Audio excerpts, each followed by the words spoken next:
Welcome to another episode 972 of the Pound for Pound Box Report. After taking a week off because last week was just kind of hectic on my end, just dealing with just mess or as Daniel would say, the F word that he likes to use for people who screw up. I'm not going to say it here. I'll let him say it. What's that word, Daniel? It is Lee Fuckery. There you go. That's the elegant version. That's right. This is the Pound for Pound Box Report. I am your host, Michael. Joining me this evening, our usual cast of characters, uh, Gail from NY Fights and Communities Digital News, Daniel from the Inscriber and For Boxing News. What's going on, Lady and Jet?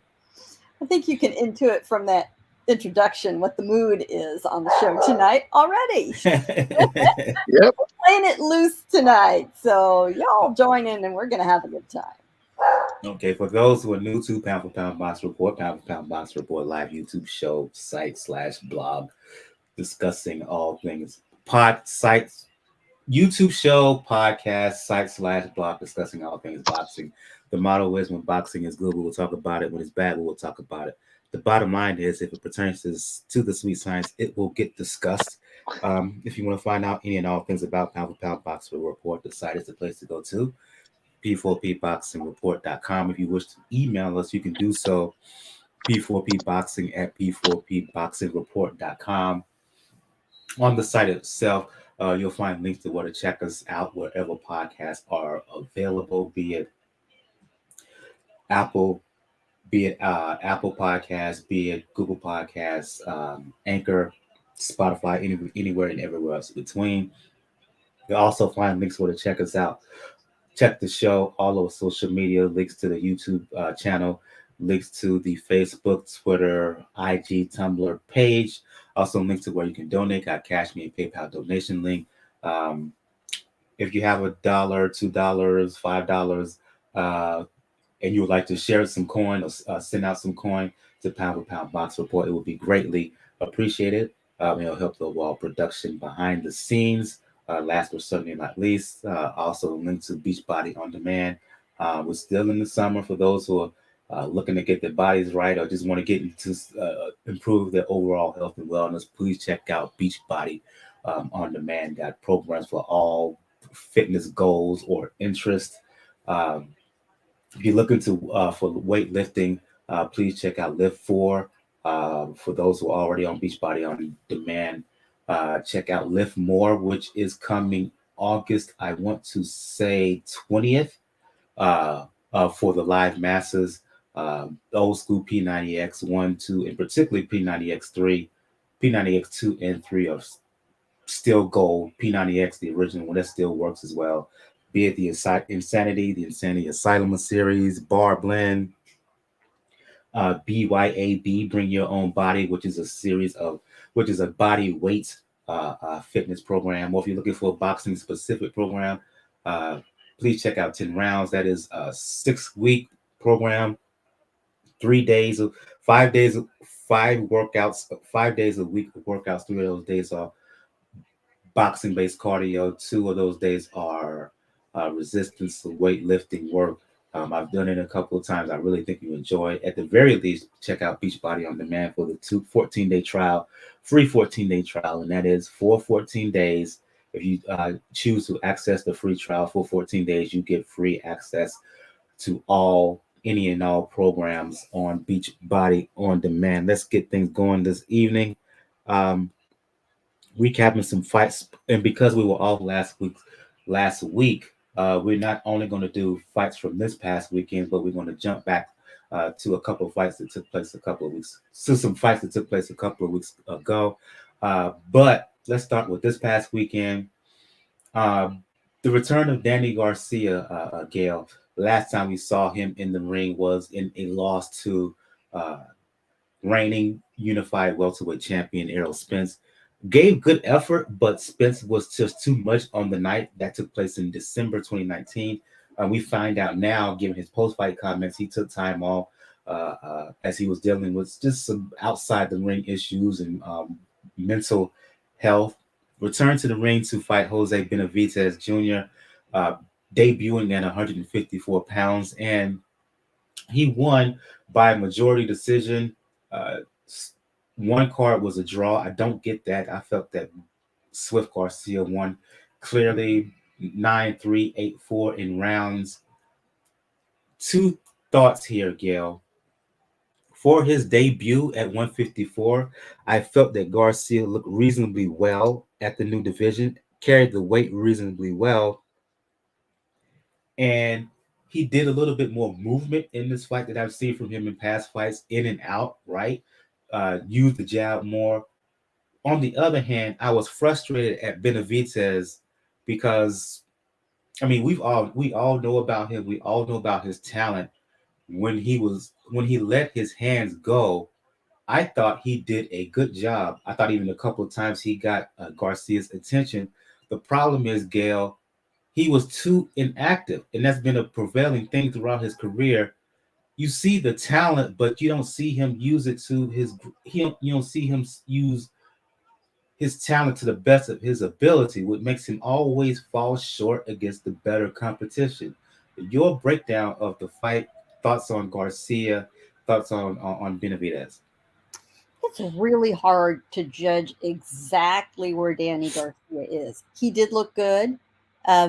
He seemed very comfortable, very happy in the ring, and the post-fight comments certainly make you reflect back on his performance, which I'm sure we'll get into momentarily.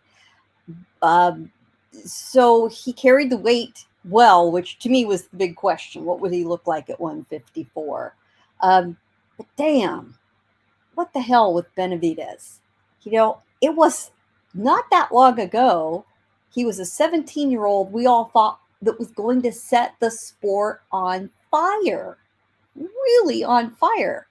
Now, certainly life derailed him, freak accident with, a lot of sort of sketchy background. We'll never really know what happened. Left him with a bum leg with a steel rod straight up that leg. And something about his psyche changed.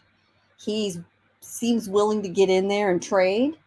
He has skills, and he's just not motivated to deploy them. His head is not in it for whatever reason. Now, maybe he's simply less mobile than we think. The leg bothers him more than he lets on. He's such a shadow of what we thought we were going to see. So Doesn't seem to have the desire, the intensity. No, it's his head. The focus of his younger brother.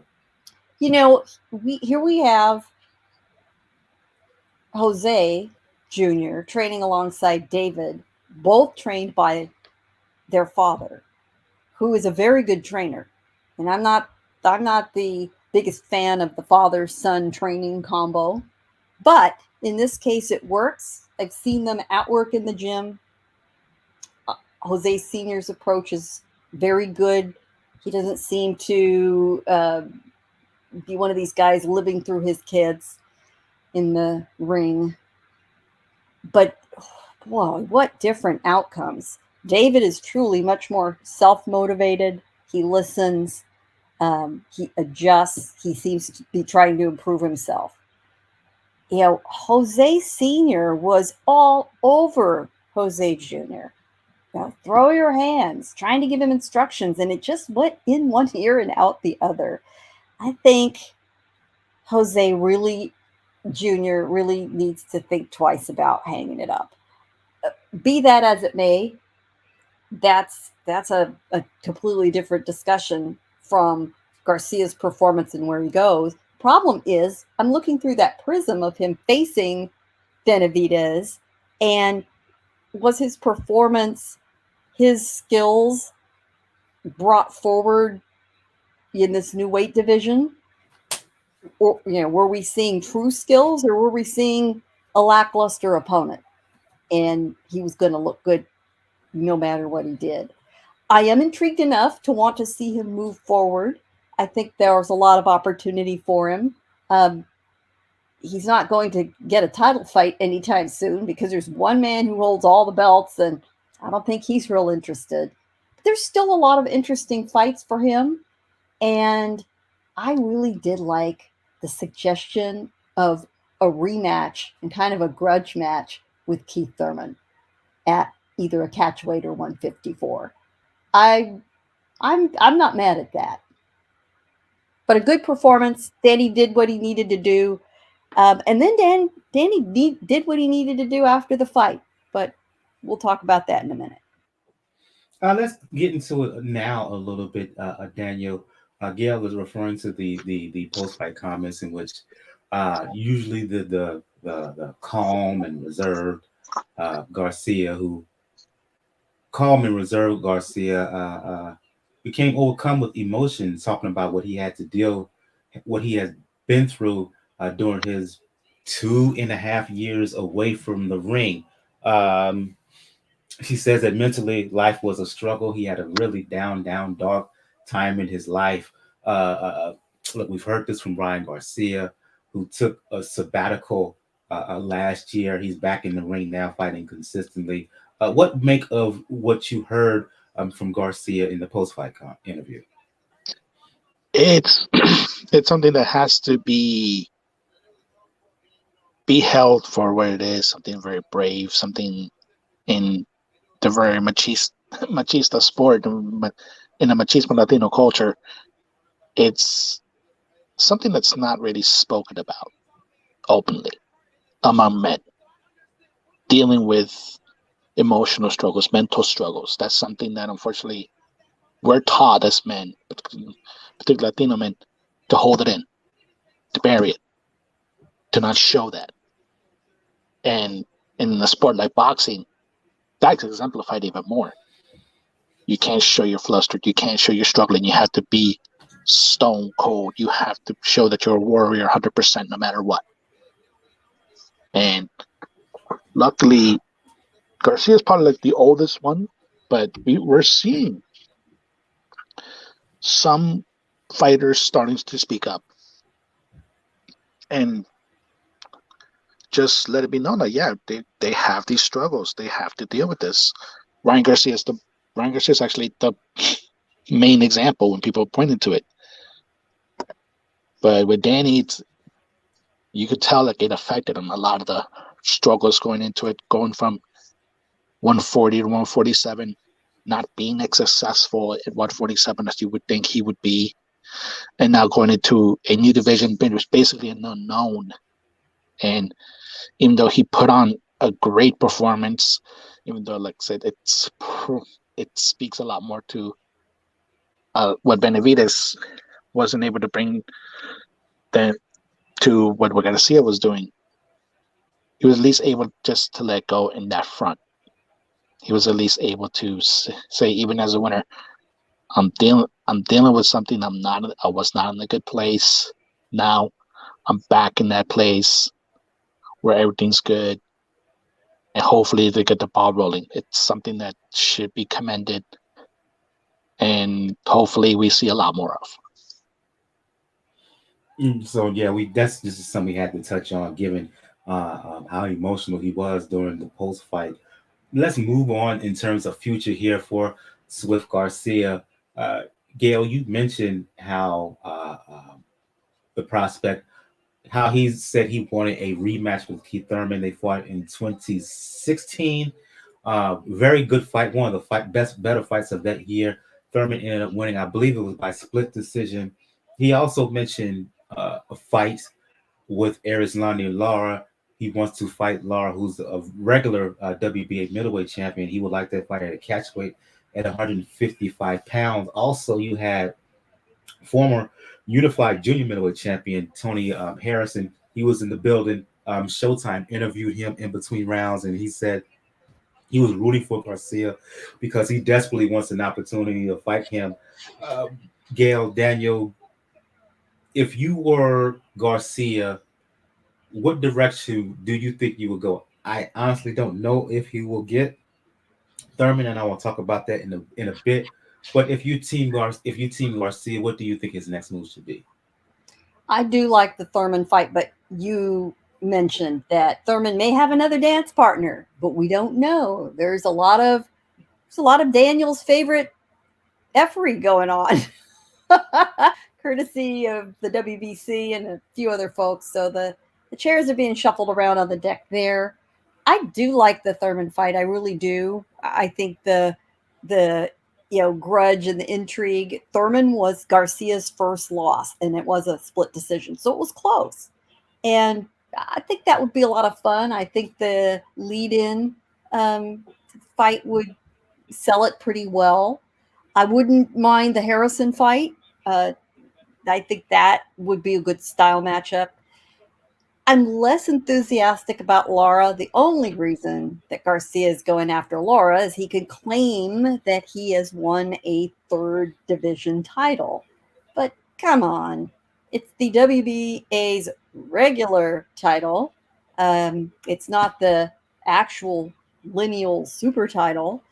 So I'm a little lukewarm about that. And I'm not sure that we get a very exciting fight between Garcia and Lara, which probably means now that I've gone down the three, we're going to end up with Garcia and Lara because that's boxing. From a financial perspective, it would make sense for Lara. He's long been considered a guy who doesn't get the credit he deserves. He's been, even though he's been a champion before, right? He's always been the B-side up to his contemporaries at the elite level. The fight with Thurman, on the surface, it makes sense. I think it would still be an entertaining scrap. My problem is how much would Thurman wanted.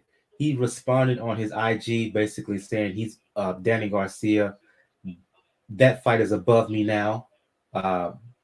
He's still, in my opinion, I think he still has eyes at 147 pounds, particularly if Crawford and Spence and Crawford, depending on your perspective, does not get made. Thurman has been elevated to number one contender by the WBC. Okay. And if Spence Crawford is not made, I could easily see the WBC making him mandatory challenger and ordering a fight between Thurman and Spence. Shoot, I could see the WBC doing that anyway. Period. Whether even if Crawford and Spence does get made, so he has eyes on the big fish at 147 pounds. That's why I don't think he would fight Garcia at that point. I think it's a more high-profile fight for Thurman against either of those guys. I think it's a bigger money fight for Thurman against a Spence or against a Spence for the WBC belt than a rematch with Garcia. I just don't see Garcia fighting Harrison. Just bad style matchup. There's no real money for him fighting Harrison. So as much as Tony Harrison is campaigning for the fight, I think he's going to be on the outside looking in. I might go to you, Daniel. Your thoughts on the future of one Danny Garcia? This is very interesting to see because one of the things, unfortunately, that Danny Garcia, it's to his benefit, unfortunately, and also to his detriment, is he's not a fighter that does things. He doesn't do one thing really, really great. He does everything well. And that is a tough fighter to prepare against. We saw it in this fight. Benavidez just figured that he could try to bully him into being the bigger guy, and he was able to adjust once Danny showed that that wasn't going to be the case. Lara, I don't think will probably happen simply because Mendoza already dipped his little thumb into the pen by ordering the fight with him and Golovkin to consolidate the belts. Because remember, Golovkin is still the super WBA middleweight champion. And we know Golovkin has been a fight that Lara has wanted for a good while. So I can see him leaning towards that direction. Thurman would be an interesting fight. It would be an interesting fight. But like Gail mentioned, there's WBC machinations now happening. where he may wind up getting the shot with Errol Spence that he tried to deny when he was the WBA champion. The famous press conference where pretty much Spence checked him. That might actually fall into that area. Besides, I think Thurman's probably just more comfortable being at 147.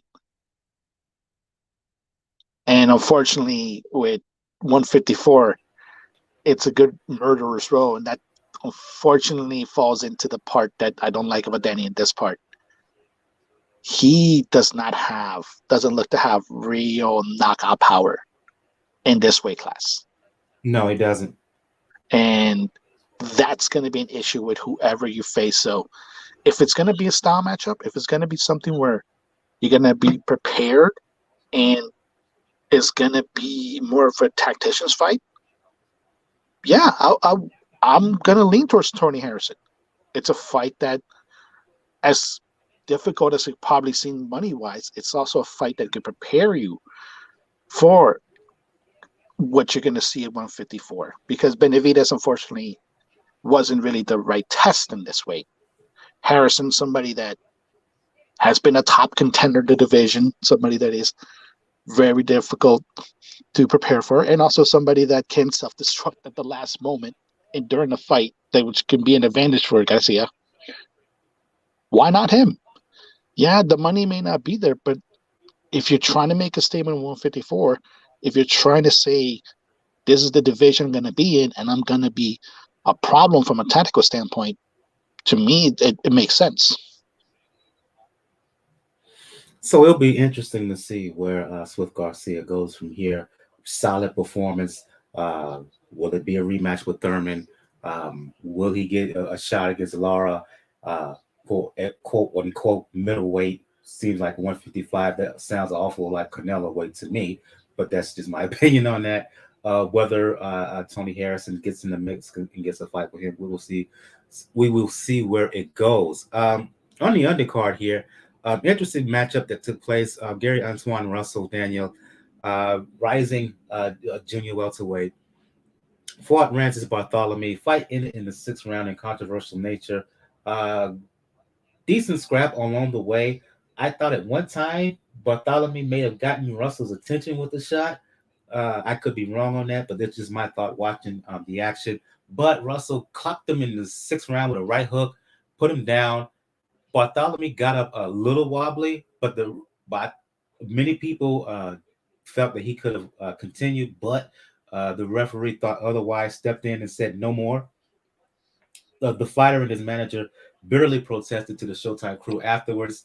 Do you think, in your opinion, Daniel, do you think this was a quick stoppage, or do you think it was a quick stoppage and was Russell robbed of getting a definitive knockout here? In many ways, yes, unfortunately. I understand, like said, the referee's job. We ourselves say it all the time. It's better to get one punch too early than one punch too late. But in this case, it did not look like Barthelemey wasn't really that much rattled in that situation. Yeah, he got up a little while, but then afterwards, when the referee told him to come to him, he looked calm, he looked poised, he looked ready, like he was starting to recover. And it did take away a little bit from Gary able to say, I got a statement win. And this would have been a good statement win against a fighter that it's difficult to fight. It's somebody that can give you a headache as far as styles from Barthelemey. So in a way, it did rob him, but it probably would not have really changed the result. More than likely, it was going to be a situation where Russell was going to be able to put him down eventually.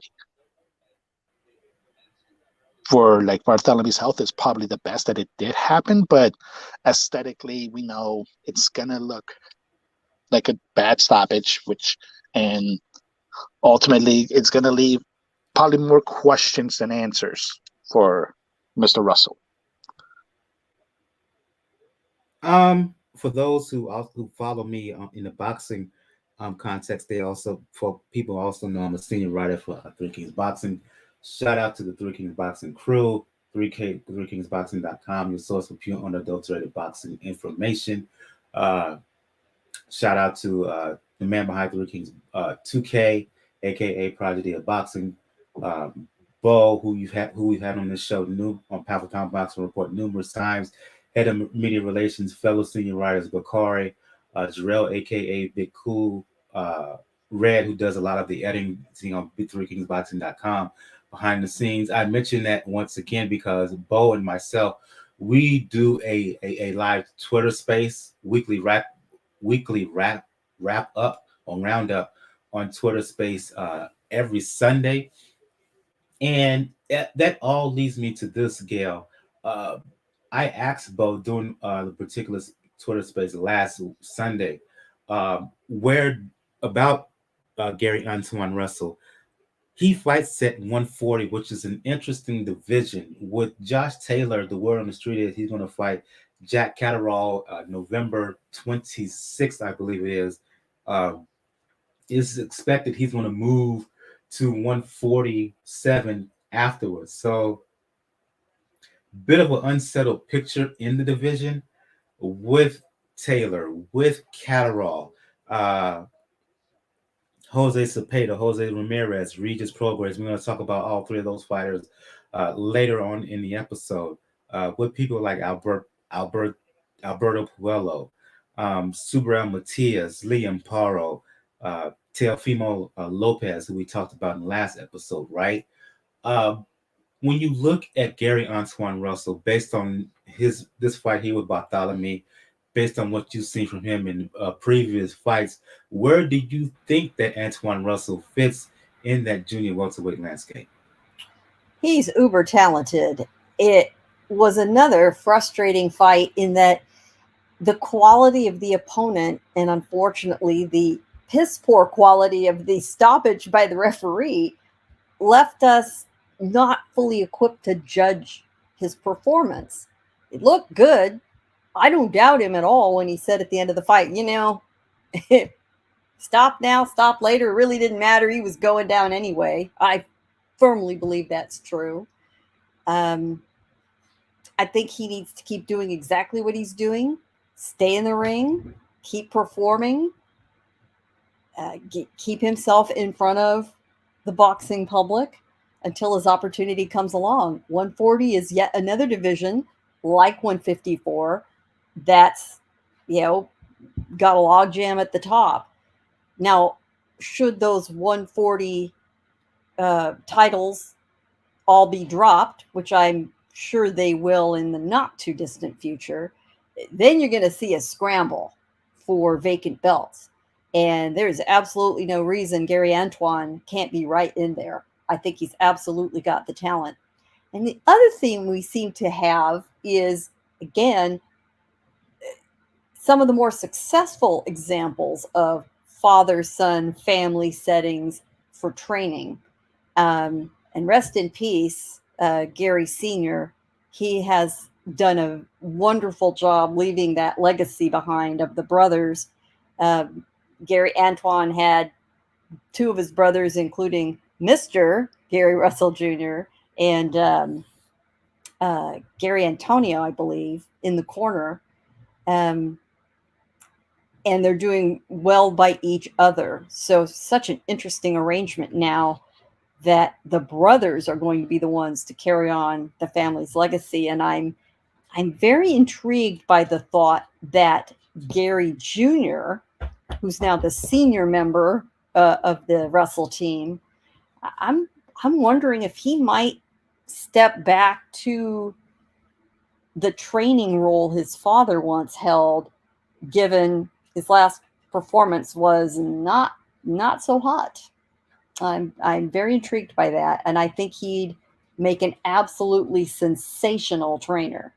But as far as Gary Antuanne, I'd say whatever ambitions he has, they aren't too high. Let him go for it. It's solid performance on the part of Russell. Not going to have too many criticisms. He's on the come up. He's moving at a nice brisk pace. I believe he's world ranked now. Would I put him in there with the elite of the elite at 147? No, but he's getting better and better with each fight. He's improving, and that's all you can ask for of a young fighter. And the people behind him are keeping him busy and keeping him in the spotlight, of being on Showtime. So overall, a good performance, and the future is very very bright for him. Can't be mad at what he and his team are doing. And yes, to your point, Gail, this is his first fight since the passing of his father. He made note of that during the post-fight comments, saying that yes, he's going to be sorely missed, but he raised him and his brothers the right way, in his opinion, and then they're going to move on. I mean, that's what you're supposed to do. That's what you're supposed to do. Let's move on to some other fights here, and I want to have both. I'm going to have you, Gail, and Daniel talk about this next fight. I don't know if any of you seen of this last fight. I did. I covered it live for 3King Boxing, the last fight on the docket. But let's go back a couple weekends. Talk about Isaac Dogboe. As we all know, he's former champion at 122 pounds. Just came up seemingly from nowhere, beat Jesse Magdaleno for the belt. But he ran into a whole host of troubles when he fought one Emmanuel Navarrete, who not only beat him, but beat him up twice in a row. Dogboe is competing at 126 now, still on the comeback, right? He fought former world title challenger Joet Gonzalez in what was a world title in eliminator. I think the WBO. Close fight, Gail. It's still, in my opinion, hard to tell who won, given the week plus that the fight is taking place. The fight was given to Dogboe, but for those who want to argue that Gonzalez won, I'm not going to push back. The thing with me, Gail, the confidence that we saw from Dogboe up until the two Navarrete fights, I think there's still mental barriers that he needs to break through, right? Because in between rounds, his trainer was imploring him to basically assert himself, believe in yourself. Uh, that speaks to a lack of confidence. So even though Dogboe won, I think there's still some issues from a mental perspective he is still fighting through. I think the ghost of the two fights with Navarrete may still be in his head. I think that's possible. A lot of fighters have that, that one person who's just kryptonite to them. It's just the one opponent they can never get past. And Navarrete has got to be Dogboe's. But I was impressed with what I saw. I think it's very difficult for anybody to come back from the kind of losses that Dogboe had to Navarrete, and he's done an admirable job. Once again, we have some very strong themes running through this show. A lot of our judgment of Dogboe is filtered through the performance of Joet Gonzalez, who I've been a fan of, but he just simply did not press the fight. He did not put up the full effort. Kind of similar to Benavidez in a way. He's suffering from Jose Benavidez Junior syndrome here. He did, or maybe it's Benavidez who suffers from Gonzalez syndrome. I don't know, and I absolutely do not expect that from Mexican-style offense-minded fighters. That is their bread and butter, right? So Gonzalez essentially handed a very close fight over to Dogboe, and he admitted as much after the fight. And once again, you have a trainer in the corner saying, the 2022 version of "you're blowing it, son." I mean, what does it take? Do you need to put a switch, a paddle to him, a cattle prod? I don't know. How frustrating to let a fight slip through your fingers. It's one thing if you just flat out lose to a better athlete. You just say, listen, he was the better man tonight. And a lot of fighters say that. Props to them for admitting it. But knowing that you had the skill, ability, and the opportunity to win, and you simply didn't because of your lack of pressing forward or biting down when you needed to, or just gutting it out. And to me, that has got to be the most frustrating outcome there is, other than flat out being robbed. And we certainly can put up a list of guys like that. So once again, I'm looking at Dogboe thinking, damn, he looked really good considering where he's had to come back from. But I need to see him against somebody else one more time for me to really believe the eye test that I saw. And with Gonzalez, that just didn't quite have it.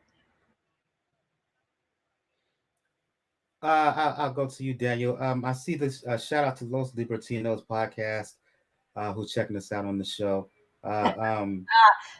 Also check out to Life Is, and I thank you for the comment.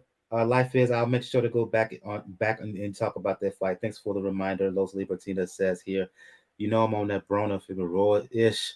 I'm gonna have to have a 30 deep party for that fight. For that, he's hyped for that fight. I think he's talking about Broner and Omar Figueroa is going to fight right now and put in the supplies. in a few weeks. I go to you, Daniel. We'll go back to that fight. Life Is. Thanks for the reminder. Your thoughts on Dogboe and Gonzalez? Do you share Gail's reservations, hesitation when it comes to Isaac Dogboe? In a bit, yeah, because the bad part about it is what happened in the Navarrete fight was that size became an issue for Dogboe. And he wasn't able to deal with a fighter that was consistent, that had pretty much great work rate, and was taller and had more range than he did. This was a similar situation where the main thing is he was able to press the action and he was able to get the victory, but it was very, very close. The bad part about it is if he was small already a little bit at 122, he's going to look smaller at 126. And unfortunately, you can't go in that situation and look into the champions. Would you put Isaac Dogboe right now against Navarrete again at 126, even though he hasn't looked as good as he did at 122? Look, he's the number one contender by the WBO now. There's no way I put him in there for a trilogy with Navarrete. Do you want to get beat up again? Exactly. And now there's this. Would you put him, because it's a similar situation at 122, but once again, they're 126. Would you put him against Ray Vargas? Too tall, too long, too lanky. Dogboe couldn't get to him. He couldn't get inside that reach. Exactly. He's facing the same situations that he faced at 122, now at 126. And the only thing that can really save him at this point is if he digs down, really tries to get inside, and is able to land a really, really good power punch. But at this weight class, I don't see it happening. And I think in ways, I think some fighters do understand when they gone one weight class too many. This may be the case for Dogboe. He might fare better staying at 122. Because right now, 126, it's still looking like the same problems, if not more so, because, like I say, even though Navarrete hasn't looked as explosive as he did at 122, he still has a great work rate. And Vargas, he's even more confident, not as much of a stick figure as he showed the fight against Max Ayo. So, yeah, there's going to be some issues with Mr. Dogboe at featherweight. But who knows? We have seen surprises before. Here's the problem. The reason Dogboe moved up to 126 was not only due to the losses against Navarrete, he had issues getting down to 122 pounds. So he's been at 126 for a couple of years now. I just don't see him being able to get back down to 122. But the thing is, he can't. He has. I don't see, into your earlier questions about the other champions, I don't see him being able to beat the top fighters at 126. Be it you mentioned Navarrete, you mentioned Ray Vargas, uh, uh, um, Santa Cruz hadn't fought at 126 in what 2.5, nearly 3 years. I don't see him beating Santa Cruz either, or Josh Warrington, or even the likes of Lee Wood. So he's kind of stuck in no man's land here, no women's lands here.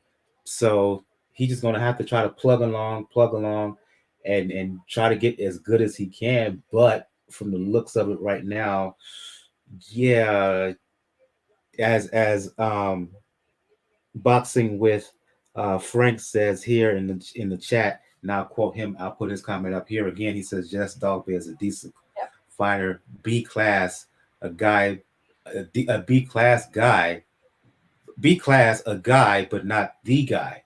So I couldn't agree more with that description of Dogboe. It is what it is. Now, life is mentioned, and I've omitted this fight. This was on the undercard of uh, um, with Garcia, Jose Benavidez. He mentioned, I'll put it up for here, whoever wants to talk about this fight, Ada Kanaki, fought a guy by the name of Demerizin, right? The thing for me is, Gil, in watching this fight, Kanaki ended up on the losing end of this. He said that if he were to lose this fight, he would seriously contemplate retirement based on how the fight went, based on the result, and based on how he looks. I think it's time for him to seriously think about calling it a day. Gail, would you agree? Absolutely. Yeah. I hope his family, his trainer, his team have a serious conversation with him. Konaski has been very good with his money. He's been paid well. He does not need to fight for the money. He made a 7-figure payday, yes, for the fight this weekend. And he is a guy who's taken a lot of shots. He has brawled a lot. The last 2 fights with Robert Helenius, he just took a drumming. He has no need to do this. His stated goal has always been, through his whole career, he wanted to be the first Polish heavyweight champion. And that's just not going to happen before the clock runs out on him. So what's the point? The only opponent I see out there for him at all, which doesn't get him to that goal, at least not right now, is maybe Deontay Wilder in a comeback fight. But damn, I would not want to see Wilder's right hand landing on Konaski for any reason. And that is what's going to happen. So I think he needs to bow out. I get it. Nobody wants to end their career on a loss. So maybe he does a homecoming fight in Poland.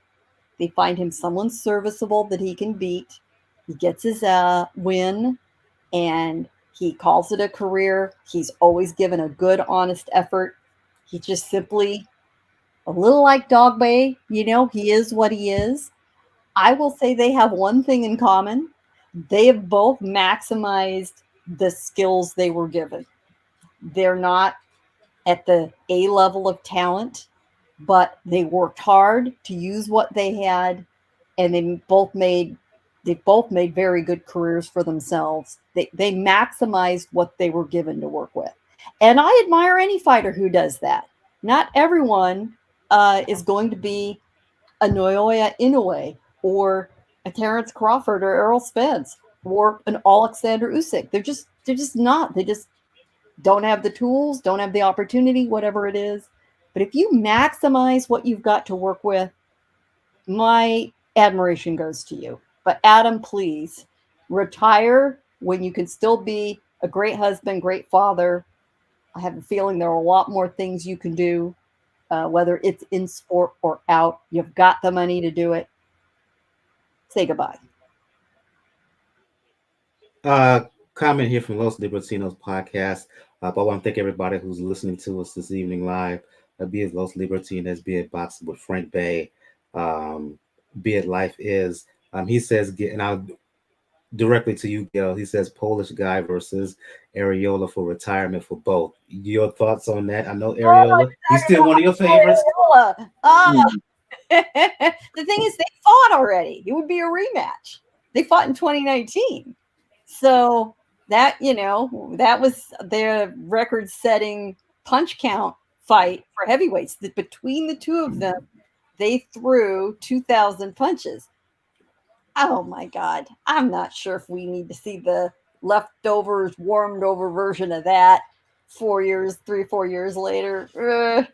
And I have a really soft spot for Chris Areola, but damn. I can't even do that to myself. But I like the way you think, man. I like the way you think. Last fight we want to talk about here before we get into the news. And I'm going to chime in because, again, I covered this live with ThreeKingsBoxing.com. I got up early in the morning to see this. But during our time off, on the last episode, particularly, Daniel was geeked about this fight. It's featuring one of his favorite fighters, one of the best nicknames in the sport, Knockout CP Freshmart. Holds a WBA belt at 105 pounds. He defended that title during our time off against former long-running WBC champ, 105-pound champion, Wanheng Meenayothin, right? Two countrymen fighting out in Thailand. Freshmart won by a comfortable decision. So I'm going to give Daniel the floor here since it's featuring one of his favorites. Your thoughts on CP Freshmart's win? It was nice. It was efficient. And it showed how good CP is as far as establishing the jab.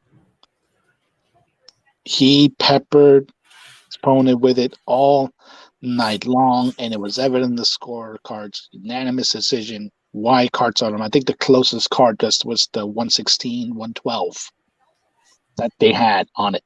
But it just shows like CP right now is entering his prime. He's 31 years old and was able to stay in 105 for pretty much his whole career. It's probably the best decision for him because he can't get much bigger than facing other guys. But he was patient.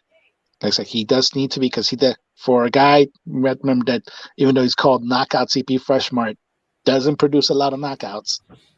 He's more a guy that beats you with skill, beats you with attrition, beats you with combinations and countering, and which is what he did, and he did it effectively. Never got flustered throughout the fight, and now the main thing for him is going to be an opponent. I think it's a Dominican guy who holds the regular WBA strawweight title, who won it, I think, late last year. So if Mendoza's really serious about consolidating the belts, that's going to be the next fight for CP Freshmart. But he's on a roll. Like, he's just entering his prime. He doesn't look to be slowing down that much anytime soon. And they say he's barely 31 years old. So he has a good amount of time to go before we see him hang it up. The guy you're talking about, I would say kid, the fighter you're referring to is Eric Rosa, 21-year-old, who has the WBA regular belt. Get back to him a bit later in terms of future opponents for CP Freshmart. You mentioned, Daniel, that he showed a good jab. He controlled the pace, right? But him and Meenayothin are friends. They're promotional mates, and they fought like they were friends. The fight, CP Freshmart won and won clearly, but I was somewhat annoyed because neither fighter seemed to really want to really dig in and go after each other. at That is times to true. me it That is seemed true. like They are it seemed label mates. Yeah, it's true. They are stable mates, and a lot of them, a lot of the guys in the Thai scene, they're friends with each other. They know each other from the various gym battles, and we have to remember his opponent was a WBC champion before, so it was a former champion who had a pretty impressive record before.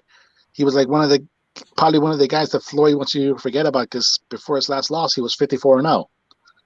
So but there's the there problem. Go ahead. no yeah, and the issue is unfortunately is yeah, you want to see two guys going head to head in that front, but I think this was more of a fight where CP probably wanted to gauge where he was at as far as and can he really go after the old lion and see if he can get a good victory out of it, which he can. Did it look a little bit more like a sparring session at times? Yeah. But at the end of the day, like there's not that many really bitter rivalries right now. Strawweight. He could probably get one at 108, even though I don't think 108 would be the best for him. Because if it's 108, I would go after Soto. But then Right. Soto has a mean chip on his shoulder, so that might not be good for CP. Yeah, and to your point, at large chunks of this contest, it seemed like a friendly sparring match would made it somewhat uh, um, tedious to watch and to cover. You mentioned the future and talked about the WBA regular champion Eric Rosa. The problem with that possible matchup is that Rosa, who was supposed to defend his title during our time off, uh, I can't remember the guy's name, but he dropped out of that a recent title defense he was supposed to have. Rosa in his home country of Dominican Republic, right? Um, and instead he accepted and let me give me a question. Give me a question. Give me a minute here if I can remember the guy's name. He was supposed to fight. Uh, the name escapes me, but anyway, the day of his scheduled title defense, he accepted an offer. His camp accepted an offer to fight IBF, newly crowned IBF champion, I'm at 105 pounds, Daniel Valadares. So for Rosa, his next fight is against Valadares. As for Freshmart, his next fight could very well be a fight against number one contender, former champion Vic Saludar of the Philippines. Ironically, I believe it was Saludar who's the guy that Rosa beat to win that regular belt. So look for CP Freshmart before the end of the year, possibly fight Vic Saludar instead of a proposed matchup against Rosa because Rosa is going for unification in his own right later on this fall. Let's move on to some news here. And again, during our last episode, we talked about the fractured relationship, Daniel, between Seniesa, Estrada, and Golden Boy. Golden Boy has relieved Estrada from a contract. There have been a lot of tensions going on between them behind the scenes. We contemplated what would be next for super bad Seniesa Estrada. Well, we got our news, we got a word on that during our time off as Estrada has agreed to a multi-fight deal with Top Rank. I love it. I love it. I love it. She could have went to the zone. She could have went with Boxer, right? But she went with Top Rank. I think they're going to do wonders for her. Top Rank, their main women's star is Michaela Mayer, who's going to fight Alicia Bumgardner on the Shields Marshall undercard. I think that the one thing you can say about Bob Arum, Daniel, and Gail is that when he's fully invested in a fighter, he knows how to promote them. And Estrada, she has that it factor. She's one of the best women's fighters in the world. A lot of people who've seen her compare her. They say, they say this is kind of lazy description, in my opinion. They say she's the women's version of Vasil Lomachenko. I think she has her own personal unique style. She has one of the more unique styles. She has a style that I have not seen from a current women's boxer that's fighting today. But anyway, she has the unique style. She can box, she can hit inside the ring. She got star appeal and it factor outside the ring. LeBron James has signed her up to his one of his endorsements supplement company Ladder. Right, again, I look for big things for her. I look for a really, really good relationship moving forward between Top Rank and Estrada, and I wouldn't be surprised in the next couple of weeks we see a fight announcement coming up. Expect Estrada to be headlining a show an event, dare I say, on ESPN by the end of the year. Yeah, this to me was a surprise because when we broke it off with Golden Boy. We understood it, that Golden Boy's financial situation isn't, unfortunately, the best it can be at the moment, and Seniesa has pretty much earned a certain value, and unfortunately, it doesn't look like Golden Boy was able to meet it. Luckily, they didn't really leave on better terms, so the door is always open, probably down the line. But I really thought she was going to hit the matchroom. As soon as I saw Eddie Hearn, he's investing in women's boxing. He has a pretty decent stable of fighters, and not to mention that he knows how to market them well, and it can expand Seniesa's audience if she can go and fight in the UK for a little bit. But the main thing is when Bob sets his eye on something, he'll get it. And this is going to be a very, very good partnership because we're already seeing what Bob can do with a women's fighter when you're looking at somebody like Michaela Mayer, who a couple of years ago you would probably consider an unknown. Now she's unified champion at 130. She can go into 135 and can be in the conversation if she stays active. She could wind up being in the conversation as a potential opponent for Katie Taylor or Amanda Serrano. So that tells you the caliber of fighter that Bob looks for when it comes to women fighters. Seniesa fits that bill perfectly.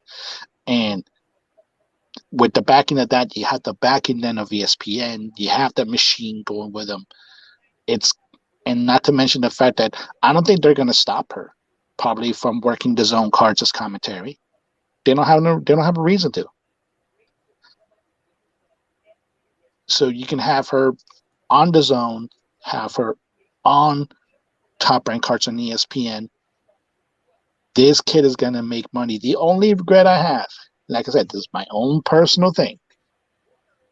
The only regret I have is we never got that rematch with Marlen, even though she was probably going to be favored. I wanted to see that rematch because those two just don't like each other. And when you have a fight like that, the polar opposite of what we talked about with Freshmart. With Freshmart, it was two opponents that respected each other probably to a fault. In this case, it's two fighters that despise each other. And unless, like I said, Oscar and Bob decide to break bread, which is it's very, very manageable. Those two can break bread pretty easily. We're not going to see that fight this year, and I really wanted to see that fight this year. I still have questions whether Esparza truly wanted that rematch. Gail, your thoughts on Super Bad Estrada signing with Golden Boy again? I think this has the potential to be a fantastic relationship between the two moving forward. I think that Top Rank is working right now to feature her on the card.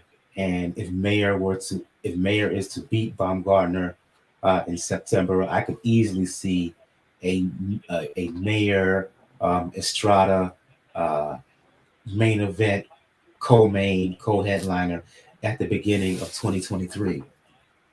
That's possible if they agree to work together. And apparently, the tipping point between Matchroom and Top Rank, which both made very good offers, was Michaela Mayer, who really helped both convince Bob Arum that Estrada was a good signing and helped convince Seniesa that it was a right place to be, that she'd been treated very well. There were good opportunities for her there. So it all worked out. I must admit, I'm a little sad that she isn't with Golden Boy. Seniesa has come up through the roughest of East LA gyms, just like Oscar did way back in the day. And that's why she fights like she does. She fights like all the young Mexican American men she has sparred all those years. Those were her only role models. It's those guys in the gym. She didn't Don't have let the pretty face fool you. She got a mean streak a mile long. Oh hell yeah! And one of my favorite things in boxing. You think Bud Crawford gets mean when he gets in the ring? Oh, she's right up there with him, and she would have wiped the floor with Esparza. I'm sorry, Daniel. Maybe you want. Yeah, that's what I'm saying. I don't, her as far as talking about it, she may say it, but she's not doing so with sincerity. So she got beat by the first time. Esparza would beat her again easily. She'd whoop her. I'm very excited to see what they do with her and where she goes. They'll give her the star treatment, and she's earned it. She's really earned it. I couldn't be more pleased. I watched her in Carson at Home Depot or StubHub, whatever you'd like to call it, with just the Southern California hardcore fans in the stands just going crazy for her, even back then, because they could see what she had to offer. And with fighters like Seniesa, like Katie, like Amanda, like Michaela, like Alicia, Savannah, this, with all due credit to the pioneers of the sport, the Christy Martins, the Layla Rikers, the Layla Ali's, Lucia Riker, pardon me. Women's boxing has never been in better shape than it is right now. And the women are, to borrow a phrase, leaning in. They see that there's momentum, critical mass. They're all raising each other up. And that's a great thing. And that's what they've got to do if they want to compete with the women over on the mixed martial arts side, who are very much more equal to their male counterparts. The women in boxing still have a little bit to go, but they're making progress, and I'm glad to see it. 100%. I might have said that Esparza beat her the first time. I mean, Estrada beat her the first time. I think she'll beat her again easily. Let's move on here and talk about one more news topic before we get a rundown of fights this weekend and then sign things off.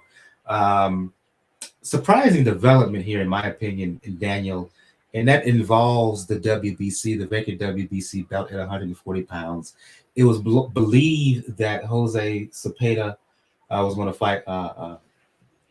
Jose Zepeda was going to fight Ramirez for that vacant belt. But Jose Ramirez has decided to withdraw from the bout because the proposed timing for that matchup will be in conflict with his upcoming wedding. And who gets the opportunity to now step in, I should say, and fight for that vacant title? One Regis Prograis, that we talked about weeks ago, seemed to be on the outside looking in when it came to the 140-pound landscape at 140 pounds. Oh, excuse me for that noise behind the scenes. Let me cut this down.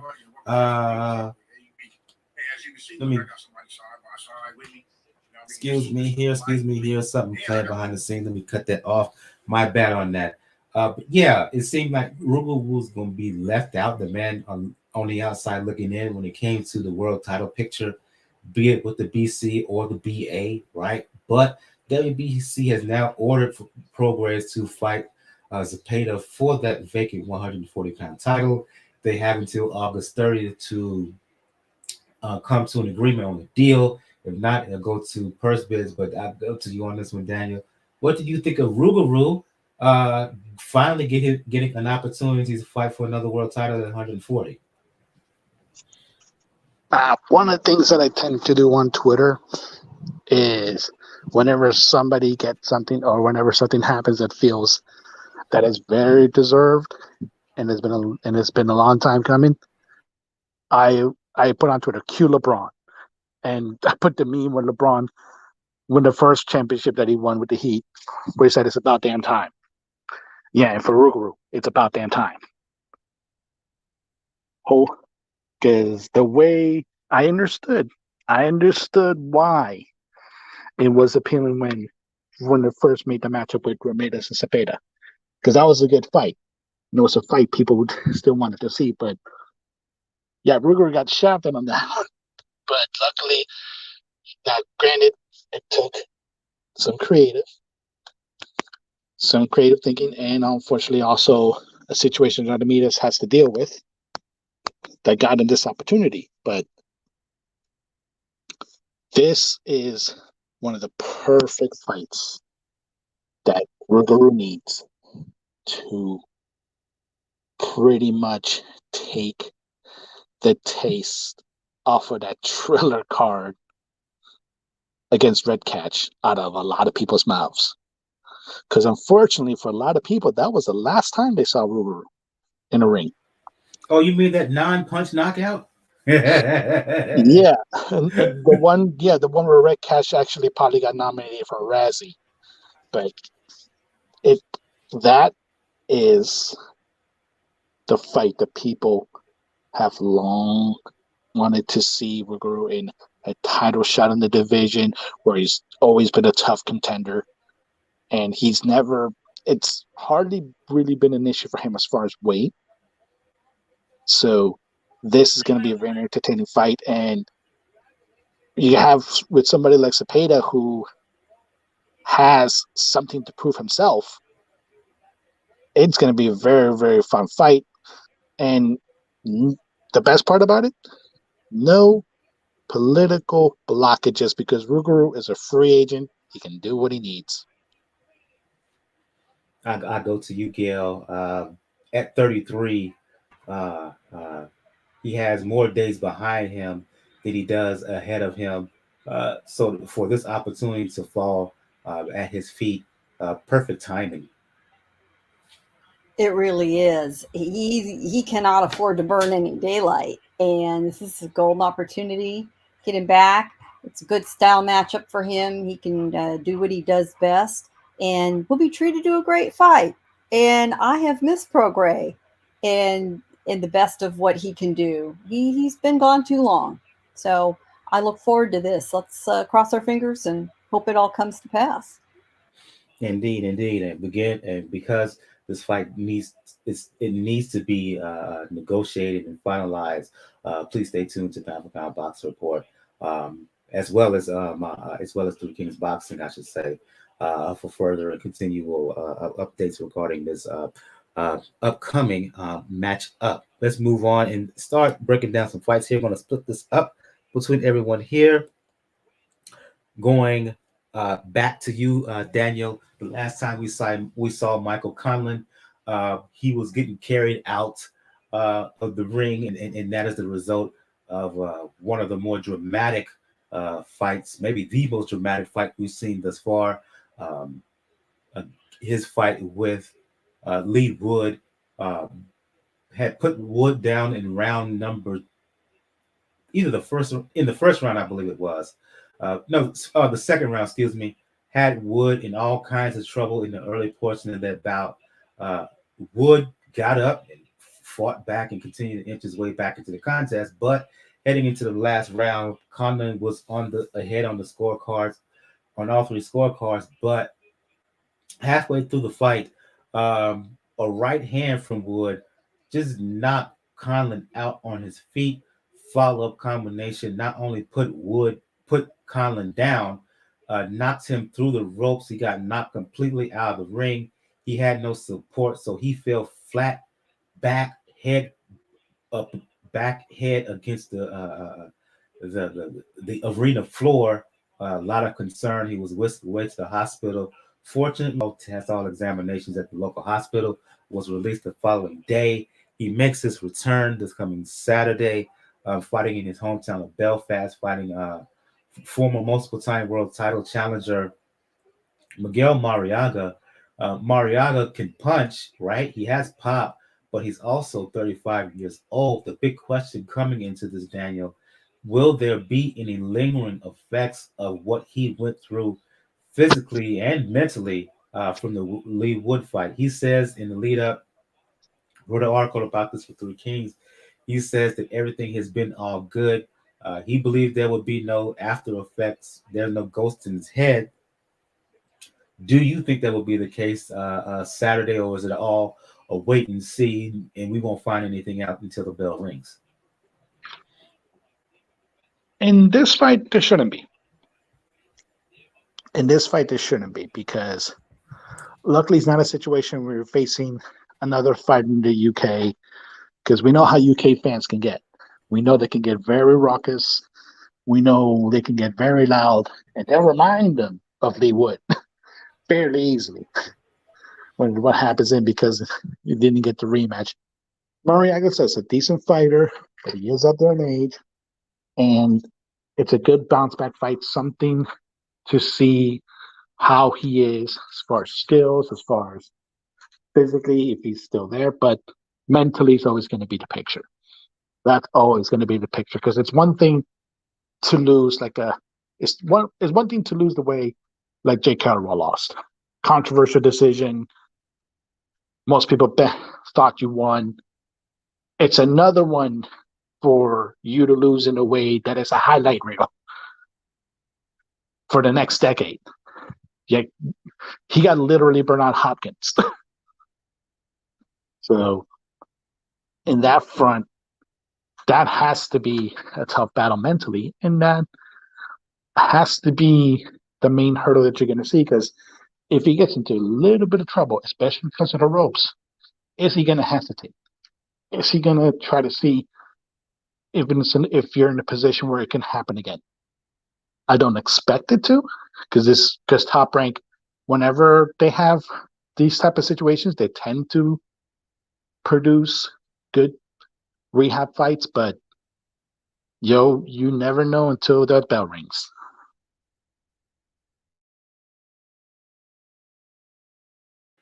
Indeed, in Conlan and Mariaga, that's going to take place again in Conlan's hometown of Belfast. Early afternoon fight. I think the card starts at 2 p.m. Eastern. And you can see that fight on ESPN Plus. Also in Fort Worth, Texas, Golden Boy event that's going to air live on the Zone. You're going to have the return of Vergil Ortiz. Gail Ortiz, we all know his story. Prominent, highly ranked heavyweight. Can be argued he is the best fighter on Golden Boy's roster. Returns to the ring to fight Michael McKinson. They were supposed to fight before, but Ortiz had to pull out of this fight because he felt ill. That illness was due in part to a struggle to get down to 147 pounds, right? The big question is, what is the contract weight for this fight?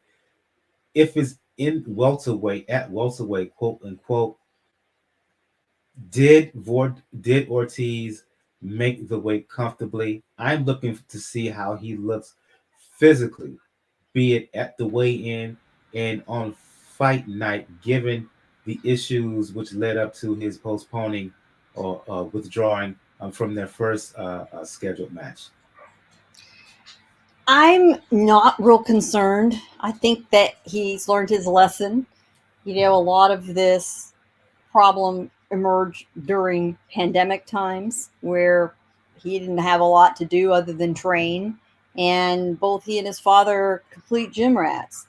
And Ortiz Jr. always needs stuff to do. I think he overdid it. I do think he has to be very disciplined to stay at 147. I don't think it's easy for him at this point, but he can do it.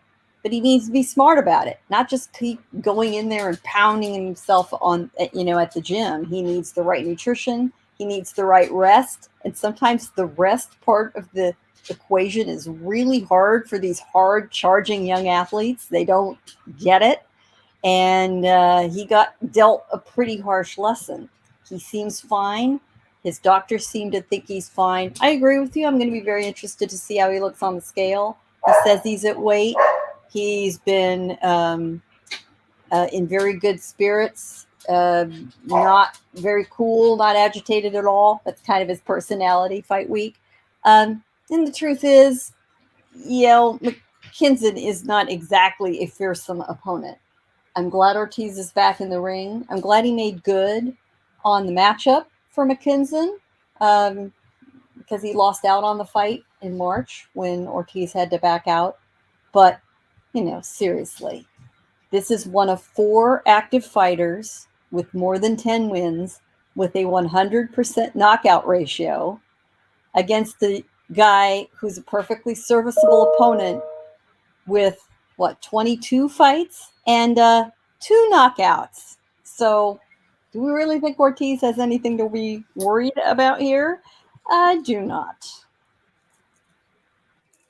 And again, you can see that fights on the Zone Golden Boy Promotions event on the undercard. Daniel, we mentioned this champion in our discussion about Seniesa Estrada, and that is Marlen Esparza, who's a unified women's flyweight champion, holds the WBC titles.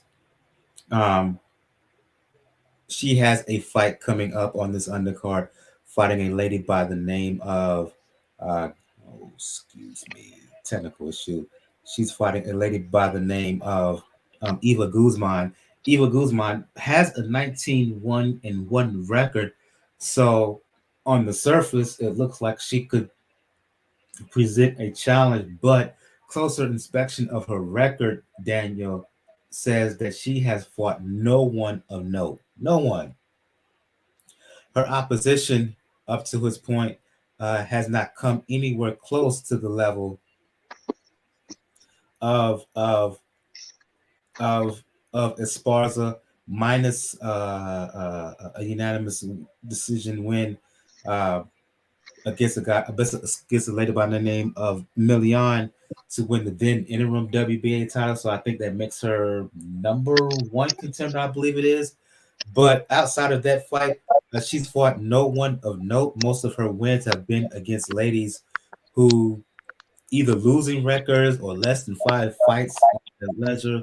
So suffice to say that this upcoming fight against Esparza, it's a step-up fight, big time. Step up in competition, big time. Yep, it is a step-up fight. It is a good fight for humans to do. And for Marlen, it's going to be a fight where you can see, can you put this opponent away? Because, sure, that was the main point. A lot of her opponents are, in many ways, can be seen as like their records are a little bit paper thin. So this one should be the one where she can take care of her opponent, try to knock her out, and have a little bit extra motivation. Because unfortunately, like I said, she did, unless they can make it. And I know Gail, you've mentioned your thing, but just for the promos alone that they could cut on each other, try to make a statement.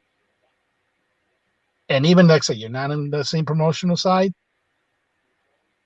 That hasn't stopped anybody else from calling nobody off on the other side. So why not make quick work of this fighter and call out Seniesa and do it emphatically?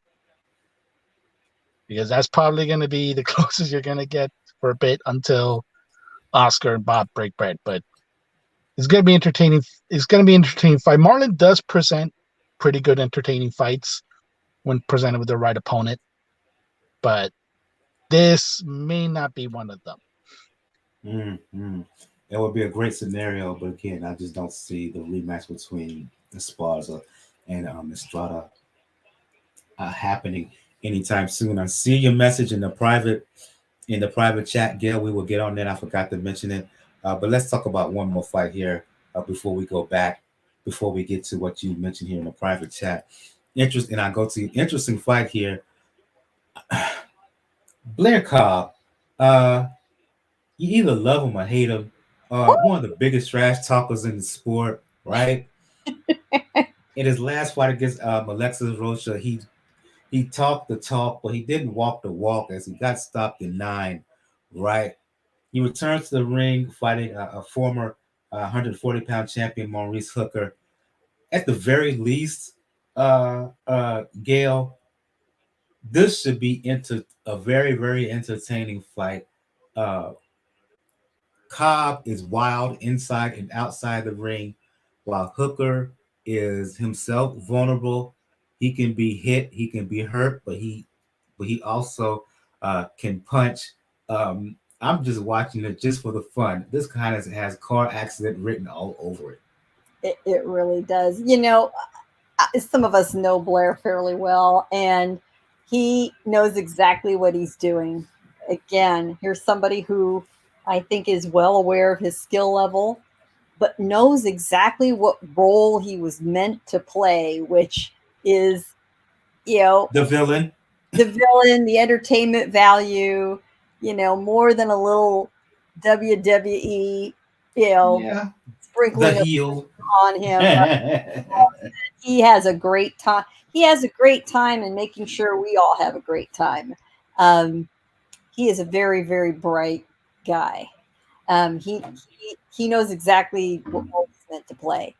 But he is dangerous because he is so wild. He's one of those guys that has pulled, victory out of disaster by throwing a wild haymaker and actually connecting. And he's done that once or twice.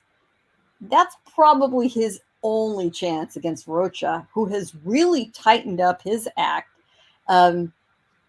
Rocha, again, is not going to ever be a Terrence Crawford or an Inoue or a Usyk, but he works very hard. He's got a tremendous fan base in Southern California. And just through sheer work You rate. talking about Rocha or you talking about Maurice Hooker? Oh, Hooker. I'm sorry. I'm talking about Rocha. Hooker is in the same position, pardon me, that Cobbs is. These guys, they're sort of cannon fodder at this point. And thankfully, Golden Boy, has got something for them both to do, because I think they really have a hard time matchmaking for both of them. But whoever wins will carry on. Whoever doesn't really needs to think twice about what their exact place in the sport is. I don't think you're going to see anything quite as brutal as what happened to Adam Konoski, who should definitely quit. But it's for two fairly young guys who've had their shot, it really is a crossroads fight. I'm not sure Hooker can let go enough to threaten Cobbs after Cobbs had faced Rocha and just got taken apart. I'm really not sure what to make of this, but Cobbs is always entertaining, so he'll make it worth us sitting down in front of the TV for at least a few rounds to see what's up. Yeah, absolutely. Again, car accident all over it, and I'm here for it. I don't care who wins. I think it's going to be a good fight. Someone's going to get knocked down at the very least. I'm impressed that you're unapologetic about it. Good for you. Own it. Own your entertainment choices. We all have fights like this that we know, is this the kind of quality that we normally look for? Nah. Do we care? Wild or a skill, Los Libertinas acts. That's just it's so random. It's so random when it happens. It's not a skill. His ability on the mic is skill. What he does in the ring, that's just pure wildness at times. Yeah. And God bless him. He's completely invented himself. He's invented this persona. It's completely his own creation. And yeah, that takes talent. It does. Indeed. So appreciate your comment, your question on Los Libertinos. Again, if you have, appreciate all the comments and questions here from everyone in the live chat. If you haven't so far, please make sure you hit that like button. It'll help our overall algorithms and also hit the subscribe button as well, which will help not only the algorithm but get us closer and closer to being monetized. Let's get to the topic here. You mentioned in the final, in the private chat here, and that is I've been loath to talk about this guy, but the YouTuber turned quote unquote professional boxer Jake Paul has been making a name for himself both in and out of the ring, right? Um, he had a scheduled fight against Hasim Rahman, scheduled for August the 6th. It got scrapped after issues with the contract and weight. Um, Paul's argument is that Rahman wouldn't come down to the contracted weight. Rahman was saying that he would have made the weight, that it was Paul's fault. He bowed out of the fight with the quickness, a pissing match between both dudes behind the scenes as to who's responsible for the fight not happening. My main point of contention is a scheduled undercard fight, and that is Amanda Serrano, who many boxing fans know last time we saw her was in that epic back and forth battle with Katie Taylor. Taylor ended up winning by split decision. Serrano was going back down to 126 pounds to defend her belt. To me, she's even more of the loser than Jake Paul or Rahman, because Serrano is a hot name right now. People want to see her in the ring, especially in the aftermath of the fight with Taylor. That's what I don't like about this entire these dudes complaining and bickering and whining, may I say, about who's at fault here. Again, it doesn't matter to me. Serrano is the real loser of this entire ordeal. Gail, Daniel, your thoughts on this? Oh, Serrano is the lead loser of a lot of people who lost out. Every fighter on the undercard who's now able to put the hard work in training for their fights down the drain. That's a shame. You've got all the fans, and there are fans. I know, Michael, you have a really hard time figuring them out, but there are a lot of fans who made plans, who bought those tickets. Rumor is that not enough of them bought tickets. That's another part of the story. We may never be able to prove or disprove that. Nevertheless, you had people, they asked for their time off work, they bought their tickets, they made their travel arrangements. This is why you never make non-refundable travel arrangements in boxing. They lost out. A lot of them. They're disappointed. They really did want to see this card. You have everybody who was counting on a payday that night. Staff at these venues don't have full-time jobs. They work when the venue is booked. And that's a lot of personnel who are counting on a paycheck they aren't going to get now when these things fall apart. There really is a cascading effect. The dominoes fall a long, long distance. But this whole thing, the matchup has been a struggle. Let's remember, this all started with Tommy Fury and the debacle, not being able to get him here to the United States, apparently, allegedly. And then you've got Rahman. Jake Paul is at best a cruiserweight and not a big one. And he's picked a heavyweight as his opponent who never fought at less than 225 with this crazy idea he was going to make weight. And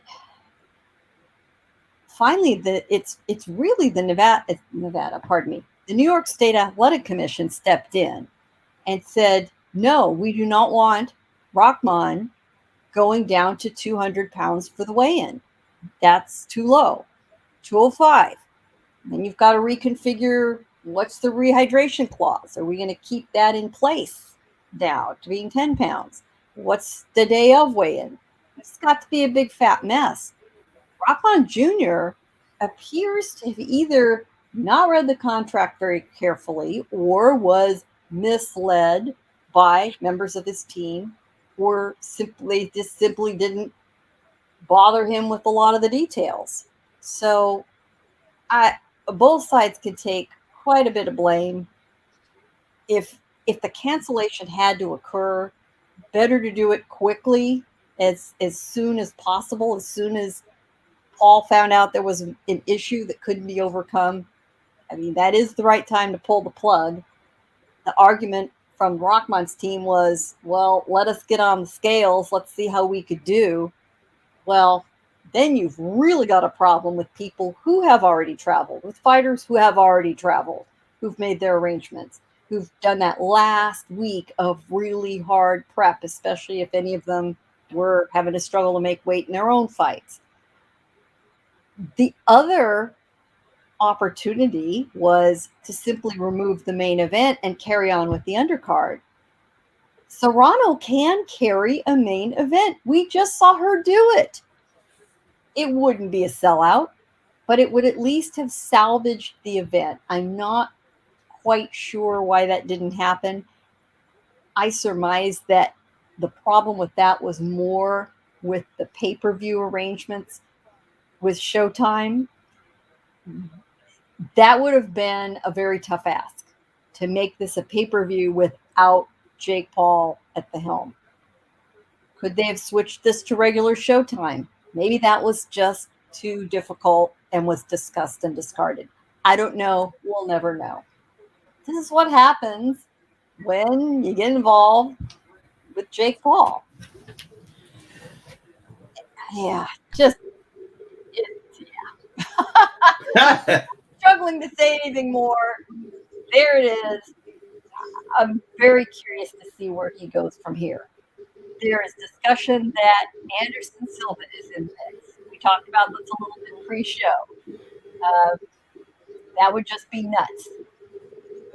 The discussion about Jake Paul and Conor McGregor. Do I have personal interest in seeing that? No, I'm much more interested in seeing him pursuing a real, true professional boxing contest. But shit, if that's going to happen, let it happen. McGregor looks to be about the same weight as Jake Paul right now, if any of you have seen any photos or video of him recently. Damn. And speaking of tacos, taco eating pandemic and weight making, will Broner make weight? Is the question. Los Libertinos, I don't know if you saw my poll. Will Broner make weight or not? Really? Michael thinks he'll make weight. Well, Michael, you were in the minority on my poll. Almost 70% of the people who voted in my poll the last week or two thought Broner would not make weight. I'm not sure the Figueroa will make weight. I bet you they both argue for a catch weight at the last minute. And I don't give a damn what they do. Honestly, I really don't. Unmute your mic, Daniel. I had to put you on mute. There was some background noise. Unmute your mic. Your thoughts on the situation regarding Paul and Rahman Jr. and Amanda Serrano. And I'll reiterate this. I think she's the big loser in all of this. All right. I'll handle the bullshit first. When it comes to Mr. Paul,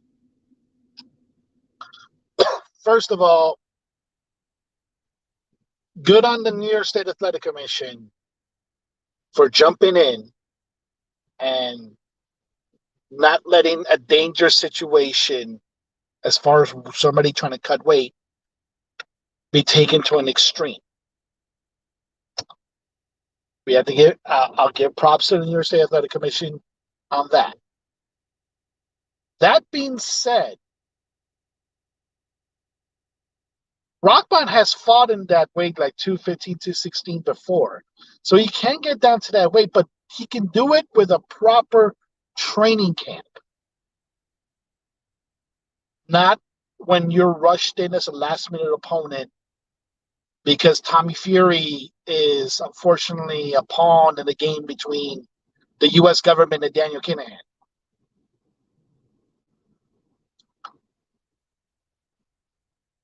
The other issue is got to be and this is pretty much one thing that raised my eyebrows when I heard that Rahman was the opponent after Fury had to bow out. Jake Paul's people don't exactly pick guys that might actually be a dangerous opponent for Jake Paul. They pick people who are either ex-MMA fighters or other YouTubers. Here they were facing something that everybody wanted to see. What are you going to do against an actual boxer? Somebody who actually does this as their profession. And I think, honestly, this is me, tinfoil hat conspiracy theory talking. I think Paul's people got a little bit nervous. I think Paul's people saw tickets maybe not be selling. This is an actual boxer. You may get knocked out, Jake. Better just to get out now. Everybody will believe you anyway because you're Jake Paul and you've earned a bit of goodwill by promoting Serrano Taylor. Nobody's going to really push the questioning on it, especially when it comes to the late opponent. But at the end of the day, Gail mentioned all the logistics involved now because you could have easily just removed Jake Paul and Jose Rahman Jr. from the bill and just have Amanda Serrano lead the charge. She's proven she can handle it. She's proven that if you put her as a headliner, you will sell tickets.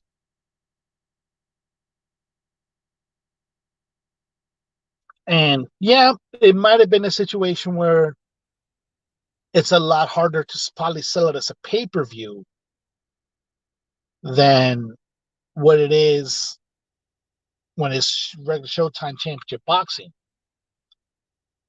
But I'm pretty sure they probably would have worked it out. But it's unfortunately a lot of people, yeah, it's true that probably got hotels, got plane tickets, and now have to get refunded on that. Fighters who were on the undercard, trainers on the undercard, referees on the undercard that unfortunately now don't have this fight card, unfortunately, for income. And it literally could just be because as much as Jake Paul talks about like trying to be a key person, trying to be a proponent for women's boxing, like trying to get as much in as possible, at the end of the day, this is Jake Paul. These are the Paul brothers we're dealing with here. We literally saw the other Paul, Logan, put on a pretty decent performance in WWE. That's the realm that they belong in.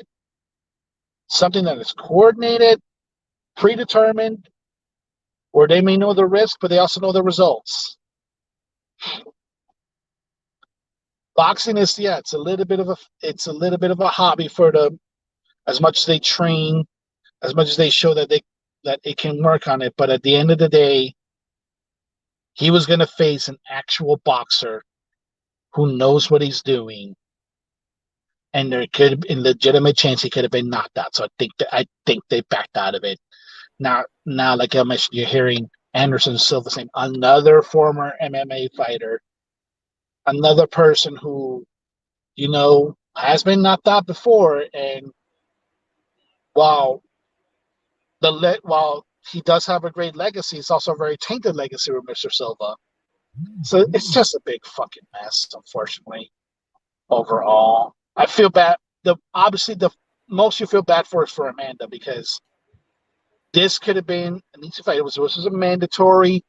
This is a fight she just needed to do, rehab enough, get a good win, and then petition for the rematch with Taylor, even if you have to go to the UK because you technically lost, even though everybody knows you won the fight. This would have been a good thing to do, but now she's taken away with it because, unfortunately, Jake Paul's bum-ass ego. Tell us how you really feel, Daniel. Tell us how you really feel. One more quote here from those liberal seniors and these insurance companies that bet on flights happening. Blah blah. Do not know. But I think we're going to end on that note. Going to go around the panel here. First of all, again, I want to thank everybody who joined us and had their comments and questions in the live chat again. If you like what you've heard this evening, make sure you hit that like button. Also, you make sure you click on that subscribe button. Going to go around the panel here. Begin with ladies first, always. Going to end with ladies first. Gail from nyfights.com, Communities Digital News.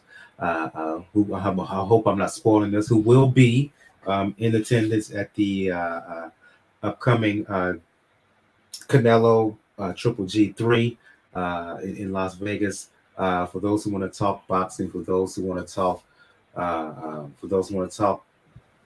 media, because you do teach media on the side, or for those who want to check you out occasionally on TMZ Live, let the folks know where they can hit you up. I'll be there in Las Vegas, one way or the other. You can read my work at nyfights.com, nyfights.com.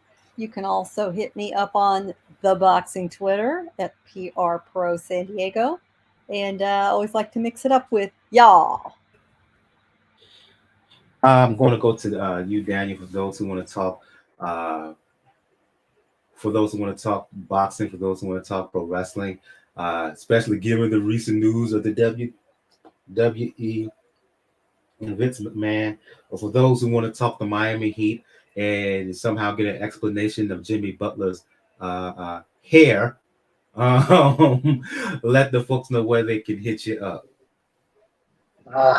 You can find me on Twitter, folks. Ruckus99, RAWKUZ99, and well, I forgot where I heard this, but supposedly there's this superstition that if you grow your hair long enough, you get all the bad karma on it, and then when you cut it, you're free from the karma. Maybe Jimmy's trying to do that, because I really doubt, even as much as he's done, as much as he's able to do, I really doubt Jimmy Butler can pull off the Jay Crowder look on a consistent basis throughout the season. I have no words. I have no words to explain that situation with Jimmy Butler and his hair. Let him do him, because that's all I'll say about that. Let him do him, so I won't get myself in trouble. For those who want to talk boxing, music, health and wellness, you know what it is with me on Twitter, Brother JR at Brother JR76. As I said at the beginning of this evening's episode, if you want to check out all things Pound Box Report, please go to the site, p4pboxingreport.com. If you want to email us, you can do so, p4pboxing at p4pboxingreport.com. On the site, you'll find links to where to check out our various channels, pages, be it the YouTube channel, links to the YouTube channel, links to the Twitter, Facebook, Tumblr page, also links to where you can donate, Cash Me and PayPal donation links to Beachbody On Demand. Again, if you want to, at the very least, take advantage of the free trial. That is, you take advantage of the free trial for 14 days, you get free access to any and all fitness programs on Beachbody On Demand. On the next episode, we will do a recap of or Vergil Ortiz, Michael McKinson. We will do a recap of Marlen, Esparza, Eva, Guzman. I'll do a recap of Blair Cobbs and Maurice Hooker, a recap of Michael Conlan, his fight against Mariaga. And we will do a preview of the return of Teofimo Lopez, his first time in the ring since his surprising loss to George Kambosos Jr. in November last year. He's returning to the ring to fight Pedro Campa. I believe Alexander Zayas is going to fight on the undercard. That particular card is going to take place on the 13th in Las Vegas on ESPN. Also on the 13th, Oscar Rivas is going to defend his Bridgerweight title. First defense against Bridgerweight title against a guy by the name of Rozanski. On the undercard of that, Cecilia Braca's going to fight Patricia Bergolt for Bergolt's WBC belt at 154 pounds. Also on that card, Hannah Gabriels is defending her unified heavyweight titles as well. So we'll talk about all of those fights. Bit of breaking news here for baseball aficionados of baseball fans, particularly of a certain age. A longtime Los Angeles Dodger announcer Vin Scully has passed away at the age of 94. So we just want to give a bit of that breaking news. Our condolences, thoughts and prayers to family and friends and loved ones of Vin Scully. So yeah, for Daniel, for Gail, this has been episode 372 of Pound for Pound Boxing Report. We will see you next time. Rest in power, Vin Scully.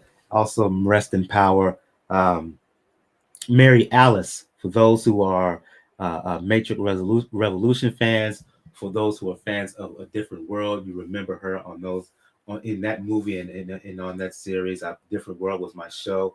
If you're a black kid, a black person of a certain age, that was your show growing up as a kid. So yeah, rest in power to Mary Alice. And really, unfortunately, it comes in threes. So on Sunday, I also want to commemorate the passing of Nichelle Nichols, Uhura from the original Star Trek, and of course, one of the GOATs of basketball, one Bill Russell. So yeah, rest in power to all those, to Mary Alice, to Bill Russell, to Nichelle Nichols, and late breaking news once again. A longtime announcer of Los Angeles Dodgers, Vin Scully, has passed away at the age of 94. So yeah, episode 372 of Pound Box Report.